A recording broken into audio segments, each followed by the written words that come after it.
Hi, homies. 2025 was my year of continued bravery. So I kickstarted it by booking a round trip ticket to Japan. This was my first ever solo trip, and I didn't think that I would ever have the balls or the nerve to be able to travel all by myself. And Japan was the perfect place because it's such a safe country, and for a foreigner it's pretty easy to get around. I touched down at around 4 or 5 a.m. and the first thing I did was try Japanese McDonald's. It tastes so good. I feel like the things are like a little bit sweeter over here. This is like less salty and a little bit sweet, but it tastes healthier. Is that weird? I don't know. And the chicken is like so crispy. They did a really good job. It's like if a chicken nugget was in the form of a country fried steak. That's how it tastes. With mustard and lettuce. Very yummy. I have no idea what I got to. I just like clicked the photos and hope for the best. I don't usually eat McDonald's. McDonald's is kind of an evil corporation, so I try to stay away from it. But I was curious about the menu, especially in a different country, and it was one of the only things that was open anyway. I distinctly remember stumbling upon this park, walking around. It was absolutely gorgeous. It was so empty when I went in the park. I was the only one in there. It was so random. It was in the middle of the city, and all of a sudden I felt like I stepped into the woods. It was breathtaking. I ended up journaling by the water. It was so nice. I felt like I was in a movie, how serene it was. It was absolutely beautiful. This park, touching grass, I just felt so at peace. My heart was so happy in the stillness of the park. I still remember it to this day. It was such a magical experience. Okay, I just went to my first Lawson's. I got myself a cup of noodles and some gummies because I like a sweet treat after my savory meal. I actually ran into a couple people in Japan. I ran into a client turned friend. Heck yeah! One of my old friends and my aunt. I had no idea that they were going to Japan, and by run in, I mean we saw each other's social media stories and decided to meet up. Unboxing. Oh my gosh.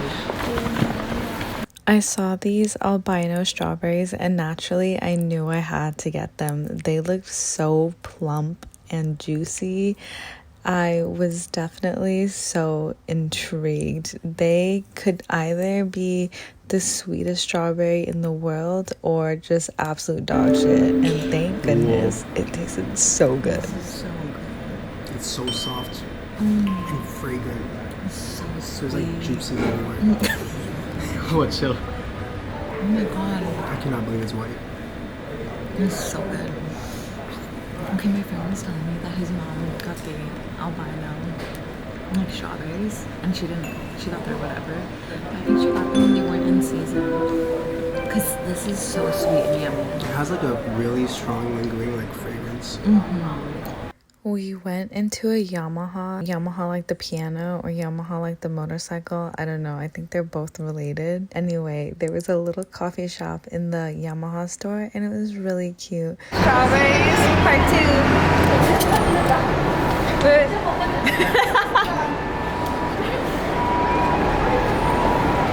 2. Running into 3 people for my first ever solo trip, I felt like I was supposed to be there. I also tried this onigiri spot that was so bomb, but I went to the wrong place at first and I eventually found my way.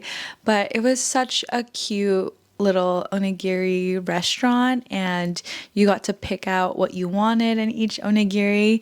They were some beefy onigiris, and by beefy I mean just big in size. So filling, so good. They had this egg yolk that was so delectable and creamy. I could not get over it. It was delicious. Then I went to this Murakami slash Louis Vuitton collab pop-up, and I remember thinking, wow, this is a lot of color. It was really cool to see the pop-up in person.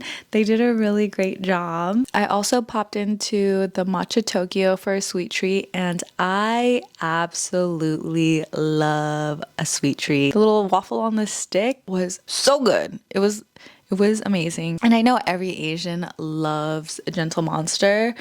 And you know what? I am definitely on that bandwagon because it's so hard for me to find glasses. I feel like my face is an interesting size, to say the least, because it's not big enough for like an adult size head, but it's not small enough for like a child size head. So finding glasses, it's so hard because I'm in this weird in between, but Gentle Monster knocks it out of the park. I have found the best fitting glasses on my face at Gentle Monster, and it's nice because they specifically make glasses for Asian faces because our nose bridges are a little bit smaller than white people. I got these super cute sunglasses. I FaceTimed my mom to get her opinion on the glasses, and she thought that they were so cute. I've never seen her like that, so I had to get them. The sunglasses fit so amazing. On this Japan trip, I also got a digital perm. A digital perm is less damaging than a regular perm because it uses a lower heat and the curls are wavier, which is really, really nice. And the tight, crunchy curls are gorgeous, but I just feel like it doesn't really fit my face that well. That's why I opted for a digital perm. The perm curlers looked a little bit wild. I felt like I looked like George Washington when he has his white wigs. But after it was all said and finished, I absolutely loved my hair. Whoa, the lighting is not it, you guys. Okay, let me see if I can turn on this light. Ooh. I'm back at my hotel room. The perm is perming. I love it so much. I feel like this is one of the best hairstyles I've ever had, to be honest. Fuck. I think I'm gonna have to go to Japan every couple of years to get this done. I mean, I'm sure that there's Japanese hair salons that do it back in the States, but the extra care that you get here in Japan, it's so nice. It's so nice. They're so friendly and super sweet. I fell asleep on the salon chair and I woke up and my hairstylist laughed. So I'm glad that I was able to make them smile. After the perm, I found my way to a tabby store. I love tabbies, and the OG tabbies are straight from Japan because tabbies are actually a worker shoe, and Marugo is one of the first companies that manufactured tabbies. So I got a pair, and then I got my mom 2 pairs. I got her a black velvet one, a red velvet one, and I got the blue velvet one. I also ended up going to Dover Street. They curate the store so well. All the brands, they just know what they're doing. Their taste impeccable.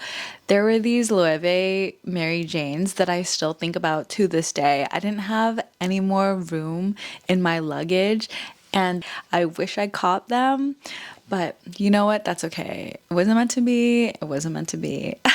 The shopping in Japan was absolutely insane. I got this Argyle knit sweater from Palace. Isn't that crazy? Palace is like a skateboarding brand. What are they doing creating this knit vest? Honestly, I'm not mad about it because it looks so sick and I can see how it still fits in the genre of street style. Like Japanese people, their style is just chef's kiss. My family friend suggested that I try Italian food in Japan, specifically pizza, because allegedly there was a world competition for making pizza and Japan placed 3rd. and there was this really popular pizza place, but all the reservations were booked out, so I found a different place. I'm so freaking clumsy. I dropped this whole dang pizza. Hopefully no one saw, but you know what? Whatever. And the pizza was amazing. It was like a Neapolitan. I don't know how to pronounce it, but it's authentic Italian pizza. The crust was so crunchy but gooey at the same time and not too doughy. I don't know how they did that, but it was honestly one of the best pizzas I've ever had.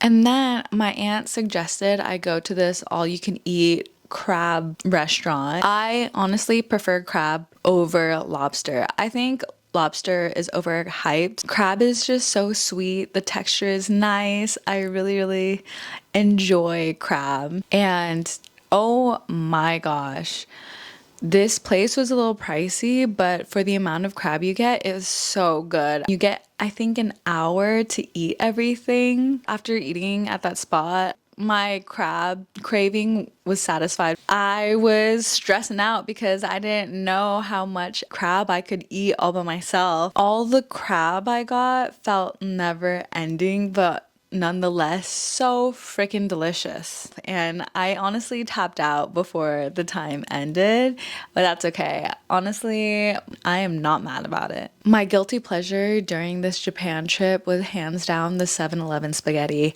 I do not know why, but that had me on a chokehold. Obviously, I love the egg sandwiches at all of the convenience stores, and Family Cheeky was amazing, but the spaghetti, specifically the 7-Eleven, was so good, and they heat it up for you. I don't know why. It was so good.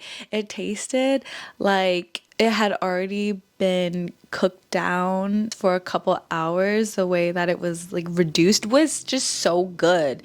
Some spaghetti, the sauce is a little bit sour from the tomato, but the 7-Eleven spaghetti, so good. And then I saw these Japanese school backpacks, I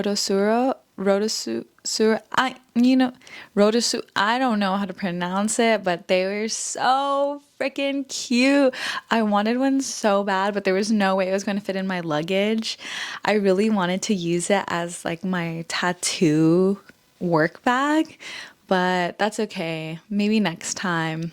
And I also saw these sculptures that I fell in love with by Hideo Takashima. They were so cute, and I love the composition of it. It kind of looked like an astronaut slash scuba diver. It was so cool. Before I knew it, my trip was over, and I was so grateful that I got to experience this. And I feel so privileged that I get to travel. I just didn't think that I would ever solo travel, and I'm really glad that I pushed myself to do it, because sitting with myself and experiencing a whole new culture was life-changing. It was absolutely beautiful. It gave me a new perspective. It helped me trust myself. This trip healed me in ways that I didn't know I needed healing. I hope this is your sign to possibly do a solo trip or just travel in general to experience different cultures and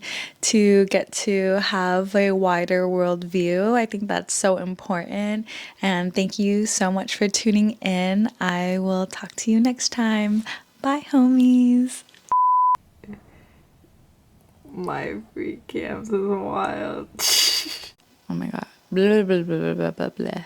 So the little